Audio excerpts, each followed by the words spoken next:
off-campus division of City College. The college has 8 divisions and a school. We are the newest one. It was created 30 years ago. It was a joint effort between union members, professor of City College, City University of New York, some politicians. And the goal that time was to provide higher education to union members. We continue with the same mission, but mostly now we are concentrating in working adults. Most of our students here are 25 and older. We have approximately 700 students. They follow 2 tracks. One is in liberal arts, the other one is in early childhood education. And in addition to that, we have a master program in the study of the Americas. And precisely one of our graduates, I think that probably was the first or the second graduate from the master program, is a Dominican person who was the highest GPA in the program. What is his name? Carlos, do you remember? Nelson Santana. Nelson Santana, who works right now in the Dominican Institute Library. So we are very, very proud of him and also very proud of our program. As you see, this is a fantastic facility. It's beautiful. It doesn't look like a City College campus, but you're laughing because maybe some of you are going there. And this is very clean, very, very nice. So we are extremely lucky and glad to have this collaboration with FUNGLODE. I think that this is probably the second collaboration. We are going to have many more. And just next week, FUNGLODE is bringing a writer from the Dominican Republic to our second Latin American Poetry Festival. So we have a very, very, very close relationship with the Dominican Republic because, as you know, CUNY as a whole, as university, has agreement with the Dominican government. But also I am a member of the Dominican Institute at the CUNY, and we have some collaboration with INTEC in the Dominican Republic, and also we are going to start some collaboration very soon. We're going to start a conversation tomorrow with the rector of Salomé Ureña Institute, and we plan to bring some teachers, professors in the summer here to this facility to provide some kind of workshop and support. So this is it. This is it for me, and I'm very excited to see the slides, and you saw that the beautiful exhibition that we have here by the artist Eladio Fernandez. Where is Eladio? Yeah, it's there. No. Let's give a round of applause. On behalf of GFDD, which is Global Foundation for Democracy and Development, which is actually the sister organization of FUNGLODE here in the U.S., we have offices here in Midtown New York and in Washington, D.C. Thank you so much for coming to the opening of this exhibition, which is entitled Agriculture and People, Subsistence Practices of Hispaniola. The exhibit will be on display until the end of October in celebration of Hispanic Heritage Month. So we're very lucky and very happy to be here today. The exhibit and the event in itself forms part of a lot of the initiatives that GFDD has, in particular the knowledge and expertise transfer program that we have. So it is my great pleasure and honor to present to you this evening Caribbean conservation photographer Eladio Fernandez. Though Eladio claims to have photography only as a hobby, he holds one of the most extensive image banks of landscapes, flora, and fauna of the greater Antilles. A naturalist and editorial producer of photography and illustrated books, his series and field guides have made him an authority on the region's natural environment, remaining wild places, and the creatures that call them home. So please welcome Eladio.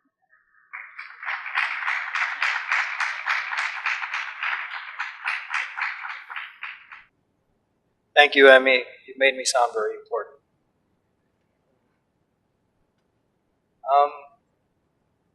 My name is Eladio Fernandez, and maybe I should explain a little bit about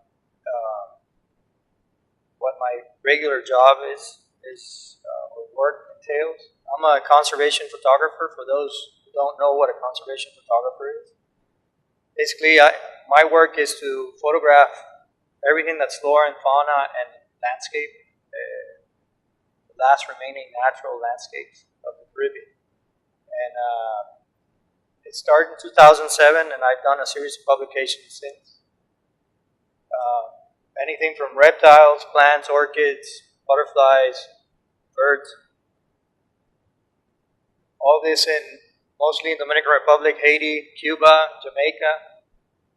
I haven't done Puerto Rico yet because I have some friends there and they might be mad at me if I go publish a book on Puerto Rico. These are some of the publications. My first book, I was lucky enough to be picked up by Harvard University Press. They published, the book is called Hispaniola, a photographic journey through biodiversity. So, island biodiversity. Then I did Jamaica.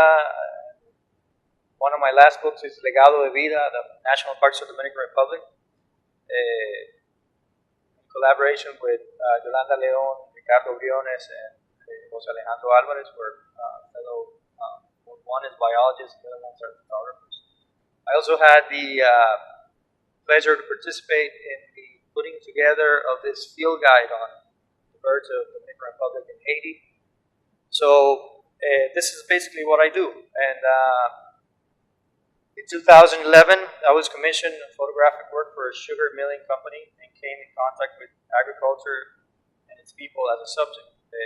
This is, new ground for me. So, photojournalism is not necessarily what I do. I do documentary photography of nature, but the subject was really interesting. In fact, when I started to work for this book, I went to the client. I said, give me some guidelines. What do you need for this publication? And they're like, nah, go ahead. You can go ahead and do what you do.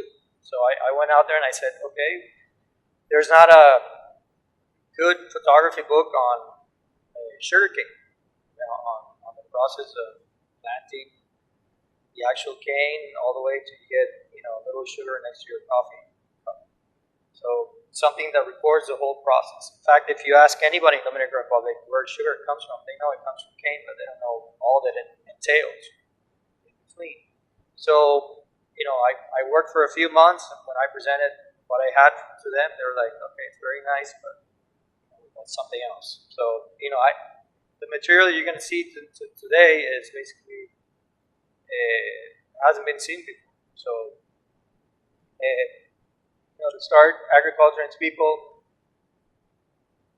After that, I did all that work, and most recently, I came also into contact with other agricultural subjects, not necessarily sugarcane, for another client. So it's a coincidence.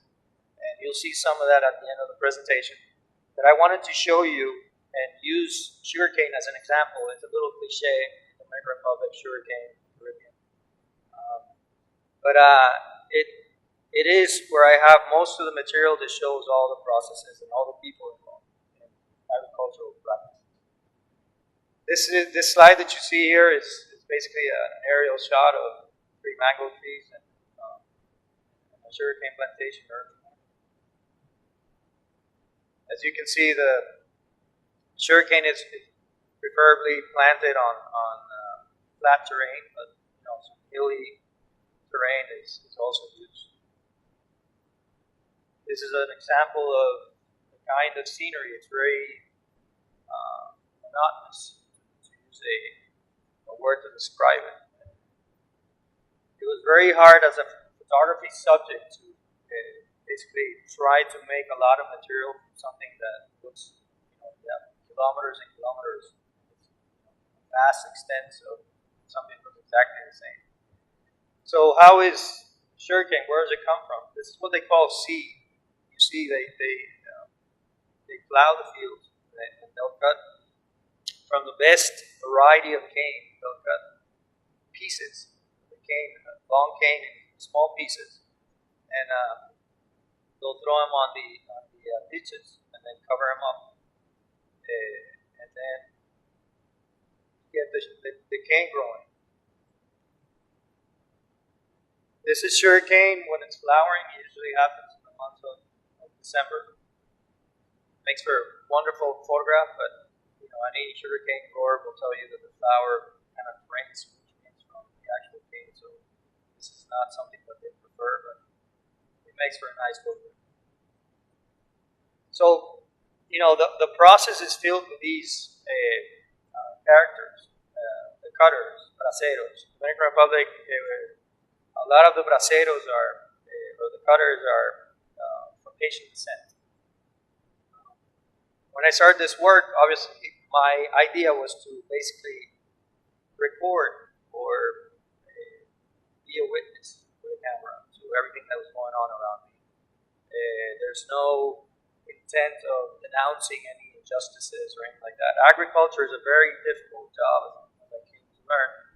Not only sugarcane, but basically everything else. Everything that is agriculture is a tough job. It's under the sun. It's long hours. It's very physical. Dominican Republic is very hot, very humid. Sugarcane, especially the leaves, can cut. So the sugarcane, the cutters will wear long sleeve jackets and shirts, gloves, because the very edge of the leaf can, if you brush against it the wrong way, it will cut. It's a very difficult job. In Cuba, which I had an opportunity also to visit for 6 months and work there on a publication as well.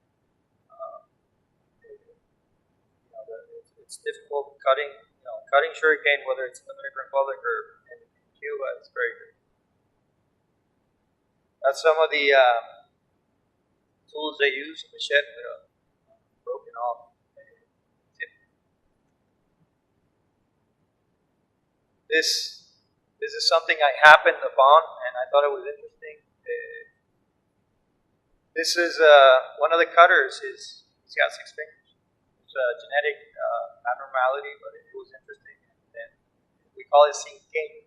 Although cinco is 5, not 6. I don't know where the name originated.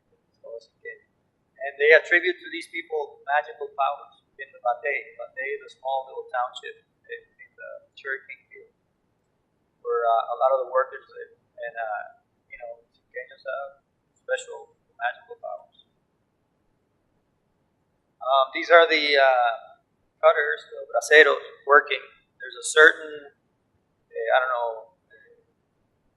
movement or ballet almost, some of these images, and the way they move around and the way they work together. They basically divide themselves into small groups of 6, 7, or 8, and that group basically works as a team, and that team is accounted for the amount of sugarcane they cut, and they get paid for the number of pounds that they basically cut. So the more they work, the more they make. This is an interesting character also of the sugarcane cutting process in the whole agriculture. He's a supervisor. He works for the company. Most of the time he rides a horse. He runs from field to field, making sure that everything is smooth. It was an interesting character as well. And the horses, the area of Romana breeds cattle and horses, both to complement the whole agriculture of sugarcane. El Guayero is one of my favorites. He's the guy that runs the cart, the oxen. Basically works with that team of cutters. They load everything on the cart, and then he hauls everything over to where the train is, to the loading station. And the oxen are a particular breed in this area of the Dominican Republic. It's called a Romana Red. It's a breed that they basically invented out of certain qualities or genetic qualities from different animals. But the primary one is it's the color. That's why it's called Romano red ox. But one of the qualities is big horns, so they can la junta, so the wooden board that holds both, that is tied to both oxen, is what they used to pull the cart. The oxen are interesting in the sense that the guy, the boyero, will assign names to them, and they understand certain commands. They know the boyero by smell. I thought, cattle, cows, oxen, ox, they weren't very smart, but apparently they are. So they also get names, and they get names whether, despite the fact that they're male, they get like female names, like Altagracia. I didn't understand that very well, but it was confusing.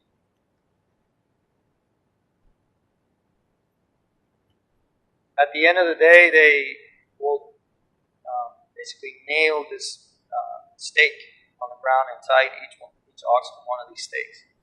And they'll let them eat, where they cut, when they grab the sugarcane, they'll take the machete and basically clean the leaves, and the green leaves stay on the ground. So basically, when they tie the ox at the end of the day or at the end of the workday, they'll eat the leaves that are left over from that day's work. This is a photograph.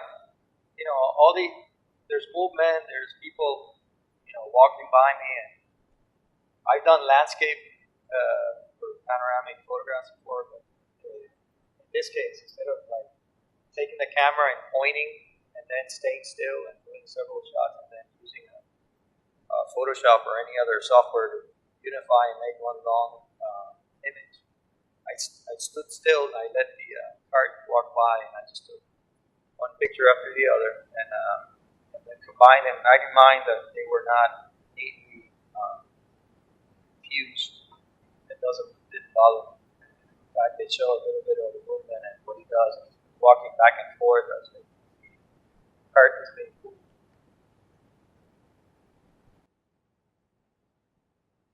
It's very hot, so there are these drinking spots for the oxen. So they'll go drink water, but they'll be so hot that they'll actually go in the water that they're drinking. So it's really interesting as well. This man was referred to me by the company. His last name is Robinson. Everybody knows him as Robinson. He's 111 years old. Yeah. The guy was waiting for me. He was waiting for me in that coat and a very wide tie, because they told him I was coming over and I was going to interview and photograph him. So I asked him, "What do you do? What do you used to do when you were younger?" He said, "I drove the ox and the cart."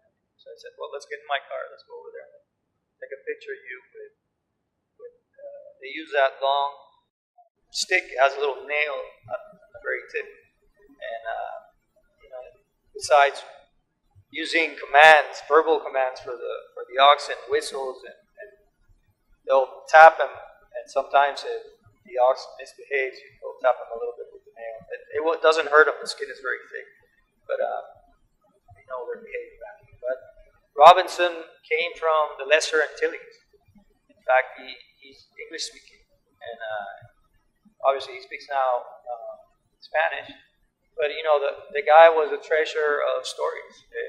I don't know if they're true or not, but he seems to have a very good memory, and he said that he even worked with Trujillo at one point. Trujillo was a dictator in the Dominican Republic, and before he became president or a military guy or a dictator, he was guardia campestre. He worked in the sugarcane fields in the garden. So he claims that they both worked together at some point. And it was really interesting because we were driving along the road, and he would say, here there was a bandé called so-and-so. Obviously there's nothing there now. So he has the guy is an encyclopedia. He's a treasure. Should be interviewed before it's too late. This is him telling me stories, obviously. He looks a little mad, but he's not, as you can see. And needless to say, all his teeth are, recently put in. So, he got that with his pension money. Kids are all around the sugarcane fields, and in fact, they'll be eating sugarcane all the time. And during my work there, I visited the school, and the school had a small dental care program within the school, so they would take care of all the dental care of all the kids in the school and the community around. And I was interviewing or talking to the orthodontist, and I said, how do they, is it bad that they eat sugarcane? They can peel actually, the bark off and everything, and they're like, actually toughens their gums so much that when they have to pull out like a tooth, it's really hard. So I tried eating sugarcane, throughout my work there, and I was afraid I was going to lose molars in my teeth. Also, sometimes it's very dangerous because the sugarcane that they eat is basically pieces of cane that have fallen off the train. And sometimes they get very aggressive or bold, and as a train is passing by, they'll yank out a piece of sugarcane. And, a couple of accidents have happened when someone gets dragged underneath and gets killed by a train. Supposedly, every couple of wagons on the train, there's someone looking out, works for the company, making sure that no one's approaching the train and no one's pulling sugarcane off. The schools around the Batey are also, all the kids are in school, it seems. Visited a few of them. A lot of the land where the school stands belongs to the corporation, the company. Schools are run by the Ministry of Education.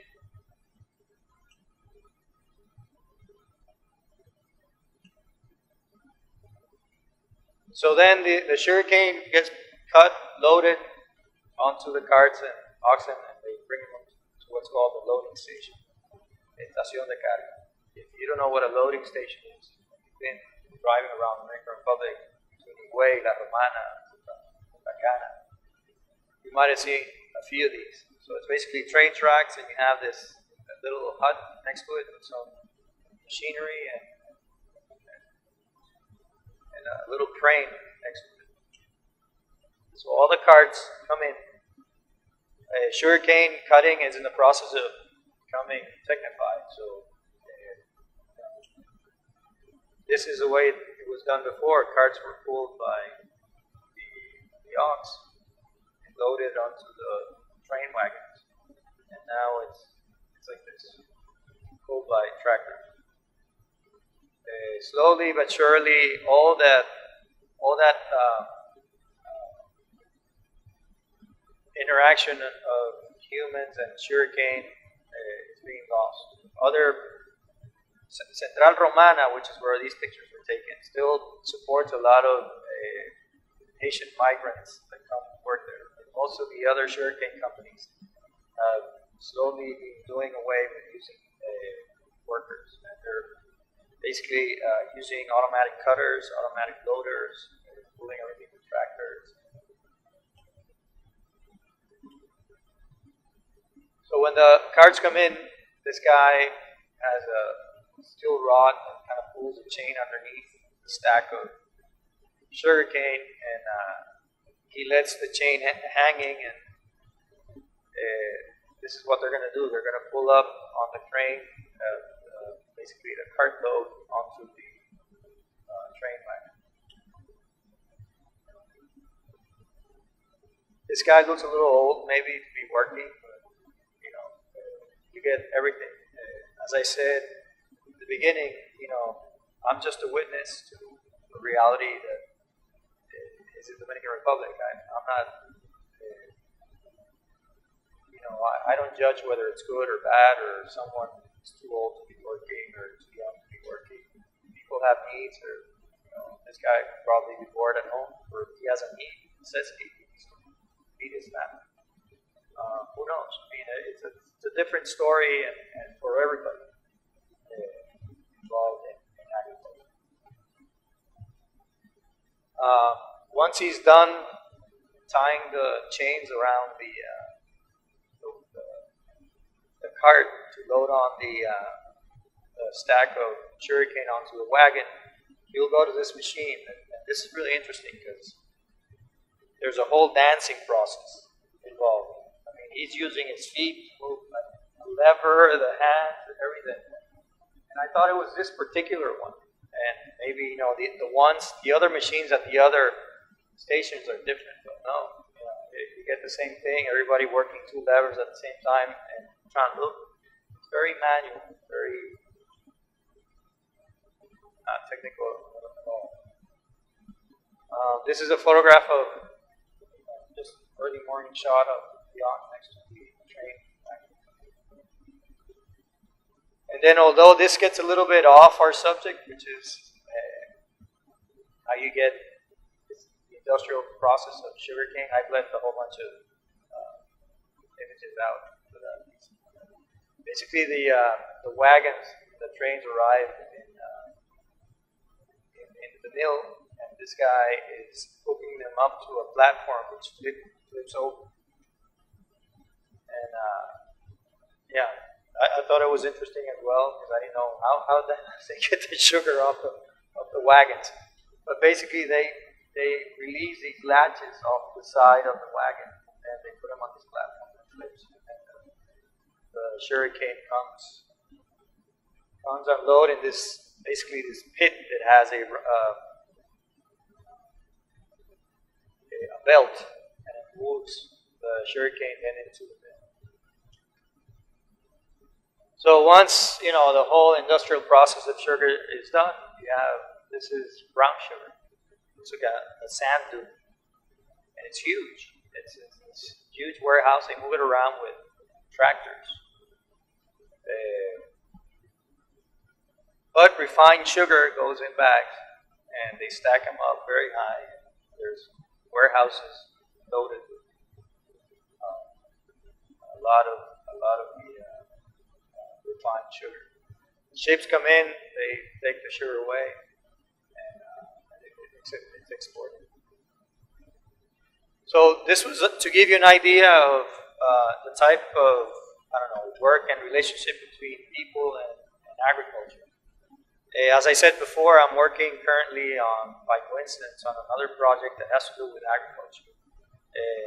This ongoing project right now is basically visits the main agricultural products of the Dominican Republic: coffee, cacao, rice, sugarcane also.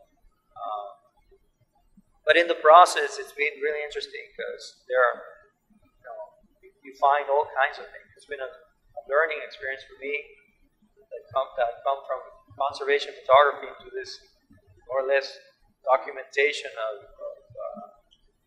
agriculture. But for example, just to show you some of that work, these images are not in the book that's coming out. Actually they were rejected by the editor, but I think they're interesting from a photographic point of view. But for example, these are in an organic banana plantation. The bananas are wrapped in this plastic bag to protect them. That's why you get bananas here in the States with no bumps or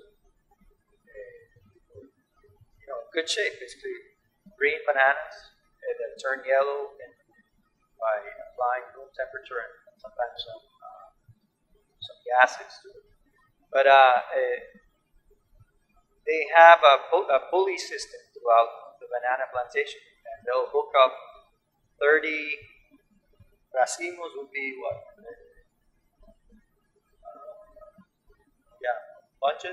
Bunches of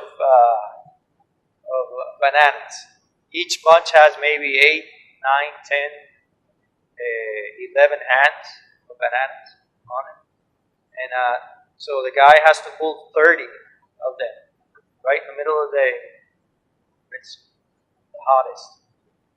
So you're buying basically organic banana, but you know, it entails a lot of hard labor to get those bananas. This is a guy that the process of preparing the bunch is very interesting as well, and I have a whole photographic display of every step in the process. But first of all, you get a flower that gets pollinated by a bee or a bird, and then fruit starts growing, and then you have to take the flowers off, which is what this man is doing. And then they account that they prepared each one of these bunches by cutting the tip of the flower. They put them in a bag. They take it to their supervisor. So, you know, you count the number of bunches that you've gotten ready, and then you get paid for that. There's also a really interesting visually plantation of African palm in the Dominican Republic. A lot of people have to drive right through the middle of this plantation. A lot of people focus on the fact that you see these dead palm trees. Actually, the palm tree has reached its production, the top of, or the limit, or the point where it's no longer very productive in terms of producing fruit. So they basically dry that palm and then they plant a new one at the bottom. It's too bad that the batch that they're working with is next to the highway, so most of the people, what they're seeing is like these dead palms. But it's really lush, really interesting. They lose a lot of the fruit to rats. And they're using now, they have this program where they're promoting having owls. Don't kill the owls, don't kill the snakes. Because all these things basically consume rats and everything that's going after them. And I come from a bird watching group of, I have a group of friends that are bird watchers. Basically, this is one of the best spots to go watching for owls. You go there at night and a little track of road next to the African palm plantation, you see 20, 30 owls. Incredible. Constanza, it's also an interesting spot because Constanza is like a valley within mountains. And it's got a great temperature, great soil, and so it's used, I mean, it's for agriculture, I mean, it's heavily used. It's incredible the amount of agricultural products they're extracting from that area in Constanza. This is also Constanza, that's potato. And I've also encountered, which is not for this book in particular, but I heard about this the other day. These are grapes. Okay, can anybody think of, when one thinks of a Caribbean island, is one thing producing grapes or wine or anything like that? Not really. So it's a non-traditional agricultural product, which a small community in the southwestern part of the Dominican Republic, a town called Neiva, have been doing for years. In fact, when I took these photographs, I tried to get as much information as I could, and the guys told me that this grape was brought by Christopher Columbus. Again, I'm not sure if that's true or not. But it's interesting, you know. I heard him talk for a couple of hours, and they seem to be very disorganized. But I tend to look at the potential in things. So, you know, they're talking about trying to get 50 crates together so they can go to all the grapes. And I'm thinking, you know, putting together a grape festival for next year. You know, and you know, I was just playing around with ideas. But it's interesting also that not only grapes, but also strawberries. People are growing strawberries up in the mountains. That's become a big business. Obviously, with all this agriculture, especially in the mountains, there's no regulation in terms of use of land, slopes, you know, that kind of thing, and you run into problems like this. I mean, I could not, you know, keep on driving without taking a picture of basically what's an erosion process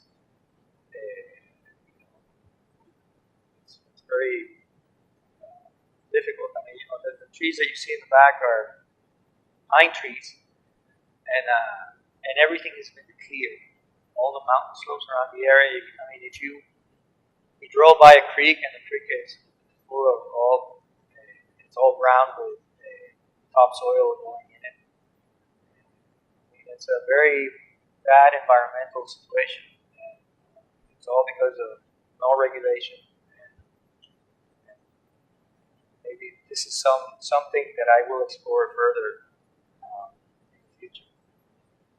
Also, you come across things like this.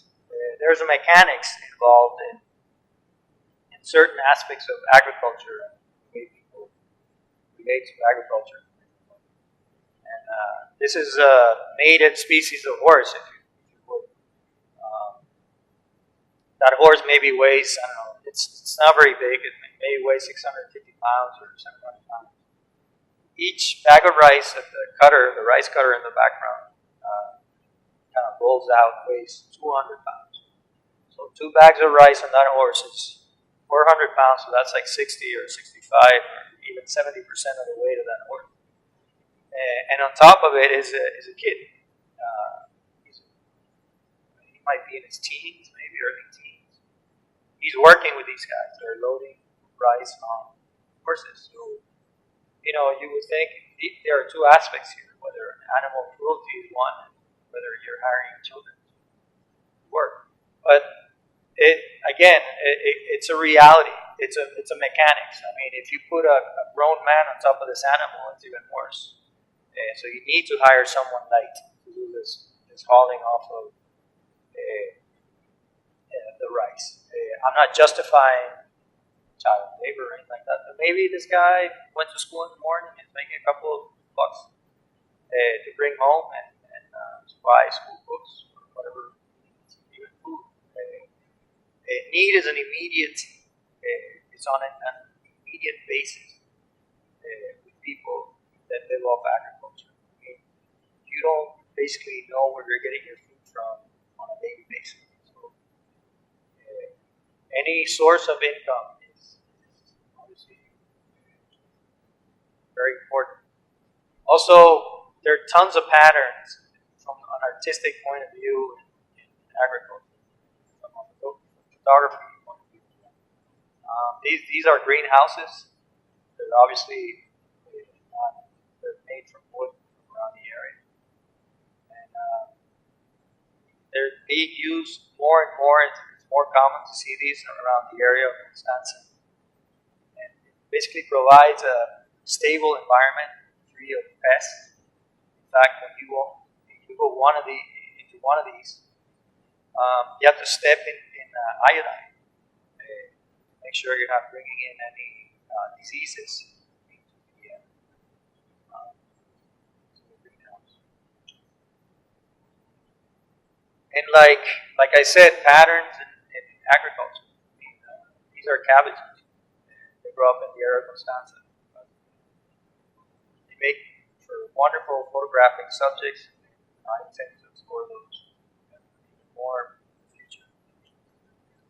So that's the end of my presentation. It's like I said, it's an ongoing work and it's a work in process.